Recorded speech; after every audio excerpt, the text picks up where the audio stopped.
I'm Kate, a 40-year-old woman who balances a part-time job and household chores. I live with my husband Ted, who's 2 years my senior, and our cherished cat. We've been married for a good 15 years now. If you ask me whether I've been completely content with our marriage, I can't exactly say that I have.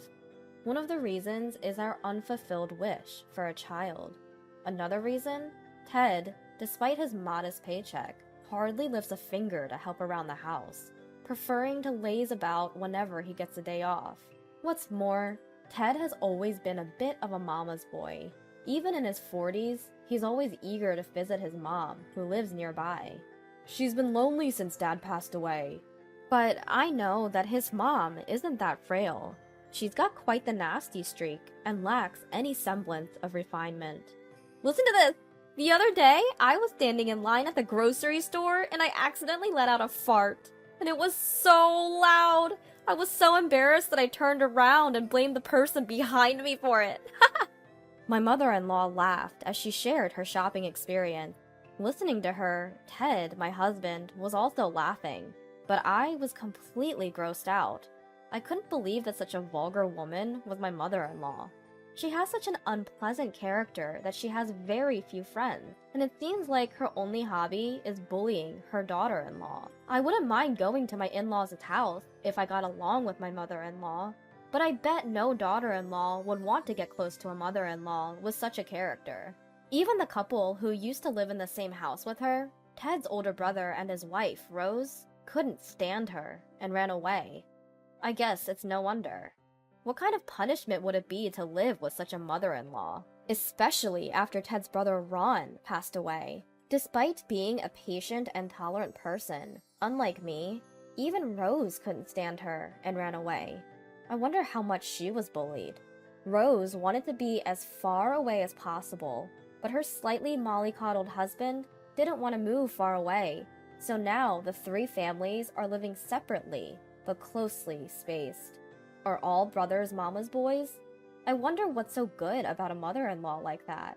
Even if I had to live with such a mother-in-law, I could bear it if it was a separate household.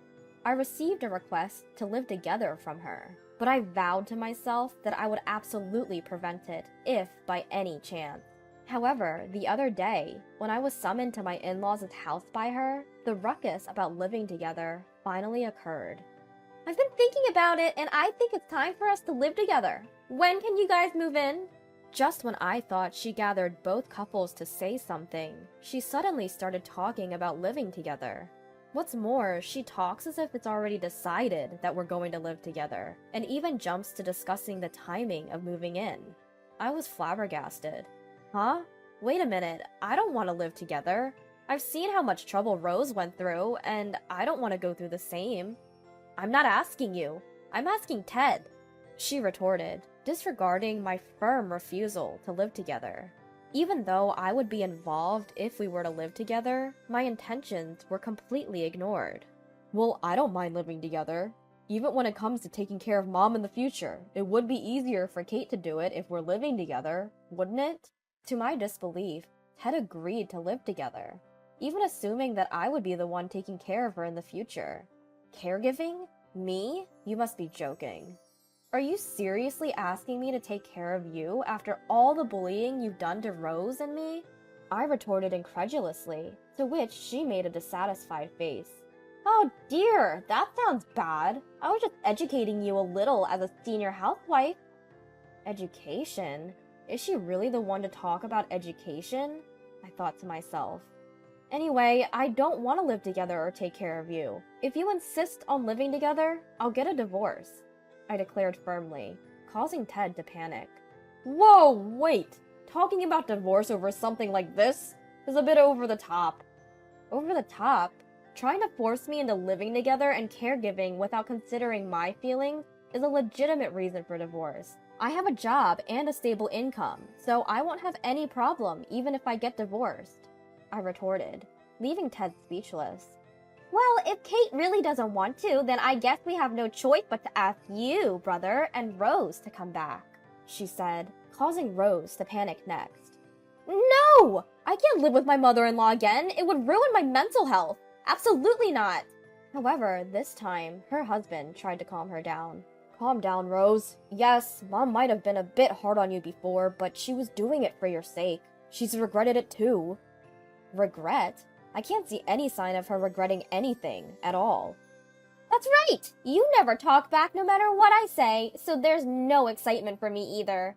It's difficult when a daughter-in-law is too straight personality like Kate, but it's also difficult when she doesn't say anything. That's right. You also have things to reflect on, don't you? What? At the unexpected comment from her brother-in-law, Rose was at a loss for words. I, standing next to her, was also stunned and speechless. Besides, Rose has always been a stay-at-home mom.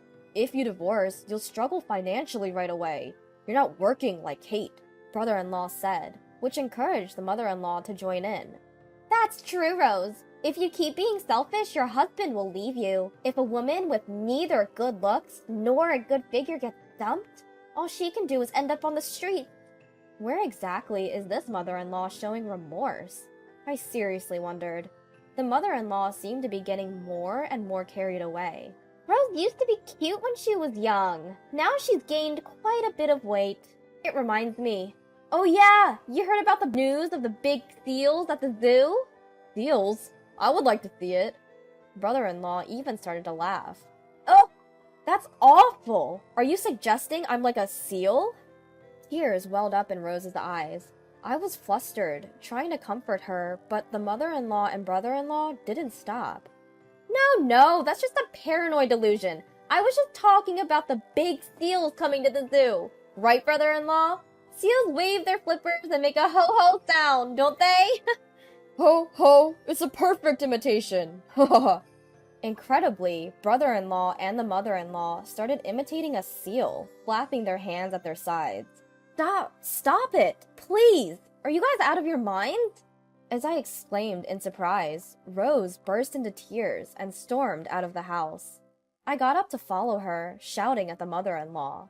How can you people be so inconsiderate and rude? No wonder Rose and I don't want to live with you. Ted then spat out. You're all high and mighty because you work, but you're just a woman trying to live on her own. You'll end up on the streets just like Rose. Don't think of threatening divorce. You'll regret it. His words hit a sore spot. Indeed, although I was in a more advantageous position than Rose, the fact that I couldn't easily say, fine, let's divorce, was also true. At any rate, I absolutely refuse to live together. I said that and stormed out of the in-laws' house. I wanted to find Rose and comfort her. After searching around town for a while, I found Rose trudging along. Rose. Kate. When Rose turned around, her face was a mess from crying. I somehow calmed Rose down and entered a nearby cafe. I can't stand it anymore. I've always been bullied by my mother-in-law and he never helps me.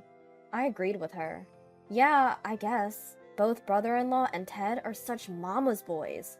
I sighed. It's not just the bullying from my mother-in-law. I can't stand his cheating anymore. Even my mother-in-law is helping him cheat. Suddenly, this topic came up, and I was taken aback. Wait a minute. Brother-in-law is cheating? And the mother-in-law is helping? Didn't you know? He's been cheating for a while. He says he's going to see his mother, but actually he's on a date with his mistress, and his mother is helping him create an alibi, even though she knows what's going on. Rose poured out her feelings, crying all the while. I sympathized deeply with Rose, shocked. She is bullied by her mother-in-law, cheated on by her husband. What a pitiful woman she is. It's no wonder you're upset. It's heartbreaking. But why do you put up with it? Even if you're worried about living alone, you don't have to endure that much. I intended to encourage Rose, but Rose looked up and stared at me with a puzzled look. Why am I putting up with it? That's because I thought you are too. Huh? Then Rose began to tell me an astonishing story. After hearing everything, Rose and I decided to team up and take revenge on the in-laws. Every one of them in that house is an outrageous bunch. There's no reason for Rose and I, the two wives, to be ridiculed and stay silent. We will pay them back double for the humiliation we've suffered, and knock them down. And that happened a month after Rose and I made that resolve. Our mother-in-law had once again summoned us to gather. Quietly, Rose and I prepared without telling our husbands. It was a perfect opportunity. With resolve, we headed for our husband's family home. I'm really going to need one of you to live with me. Our mother-in-law broached the topic of cohabitation again. After all, I'm getting old, and you girls will need to take care of me eventually. Consider it practice. Rose spoke up before I could. I won't do it. I absolutely refuse to live here. If that becomes the condition, I will get a divorce. Her tone was different this time, more decisive, which seemed to take our mother-in-law by surprise. Don't be ridiculous. What about you, Kate? Now it was my turn, huh? I responded. So basically, you want us to live with you because you want us to take care of you, correct? Well, yes, that's part of it. But I also don't want to be alone. I want to live with one of my sons. When neither Rose nor I agreed, our mother-in-law began to grow impatient. Really? Can't you girls understand a simple request? This isn't a request. It's an order. Live with your husband here. Rose and I exchanged a look and nodded. We refuse. Perhaps this person could do it instead. I then spread a handful of photos across the table. What is this? Brother-in-law and Ted gasped. You see, those photos were evidence that brother-in-law and Ted were both having affairs. Pictures of them entering hotels with women, kissing in the shadows of telephone poles. So you two have been cheating together. Such good brothers, and it seems our mother-in-law knew about it, and yet she helped you guys create alibis. And now, after all that, you dare to ask us to live and care for you? How shameless. Rose nodded along at my side. If you need someone to care for you, ask these women in the photos. We're going to divorce, so we won't live or care for you. But that's a problem! Our mother-in-law stuttered. A problem? We have no problems at all. Right, Rose? Rose grinned. If you divorce, you'll be the one with problems. There's no way a housewife like you can survive on your own. Brother-in-law raged. Was he trying to mimic a sea lion again, like he did a month ago? Not this time. The threat of divorce is just a bluff. Rose responded with a clear face. Oh, I won't have any issues. I plan to take a substantial amount of compensation from you. What? I also intend to demand compensation from your mistress. I should be able to rent a small apartment and re-establish my life with that. I'll have to find a job, of course, but I'm determined to make it on my own. I'll help you, Rose. We, two women, decided to support each other and overcome the situation. If I use my personal savings, I can manage to live for the time being. Once Rose squeezes compensation from her husband and his mistress, I've arranged for her to repay me with a little interest. We have to squeeze money out of these two, no matter what. Oh, Ted, I also plan to demand compensation from you and your mistress.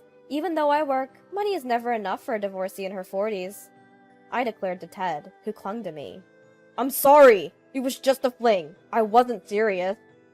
Whether you were serious or not, an affair is an affair. I've already consulted with a lawyer, so please make your excuses to them. I handed Ted and brother-in-law business cards of a lawyer's office. The lawyer on the card was the same for both. We both hired a lawyer at the same time and managed to get a small discount on the retainer. A sort of bundle deal, you might say. A clever trick worthy of a wise housewife. Hold on! Let's talk this out! Please, not a divorce. I apologize. See? I'm begging you! Ted and my brother-in-law both knelt and apologized on the spot. But my mother-in-law got even angrier and started shouting. Well, if you're going to divorce, just do it! Can't stand a little infidelity from your husband. I don't need such an intolerant daughter-in-law. Then Rose laughed. All of a sudden, she looked so confident. After all, a woman becomes strong with a bang. Mother-in-law, you're quite tolerant of infidelity, aren't you? Could it be because you've been in the same boat? My mother-in-law was taken aback. What are you talking about all of a sudden? Didn't you cheat back in the day? That's what I heard from the neighbors, with a part-time student from Ted's swim club. What on earth is going on with your family's DNA? I know that your late husband was so diligent, but... Who told you such nonsense? Who knows? Maybe you should ask around. Well, we're going to go pack up our things. Rose and I stood up simultaneously, and with a bright smile, we said, Please, enjoy your time. After that, Rose and I each went back to our homes, gathered our pre-packed belongings, and left. We'd already rented an apartment, so we met up there. We received numerous calls from Ted and my brother-in-law on our mobile phone, but we ignored them all and left everything to our lawyer. After a while, our double divorce was finalized, and we got our alimony. My mother-in-law's plan to have her daughter-in-law take care of her was foiled, and she had to rely on her 2 sons. Apparently, there's now a quarrel between my brother-in-law and Ted over who has to take care of her. Come back! It was my fault. Let's start over. I'll be waiting for you at the restaurant where we used to go to on dates. Such Romeo emails from my brother-in-law and Ted kept arriving on Rose's and my phone. Every night after work, we would read these emails, have a drink, and laugh at our ex-spouses. Hey Rose, do you know which restaurant he's talking about? I'm not sure. The restaurant where we used to date has been demolished, so I wonder where he's waiting. For a while, it was just the 2 of us and the cat.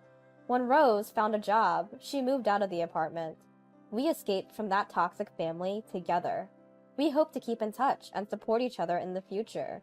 As I pet my beloved cat and drink my coffee, I'm enjoying my peaceful life.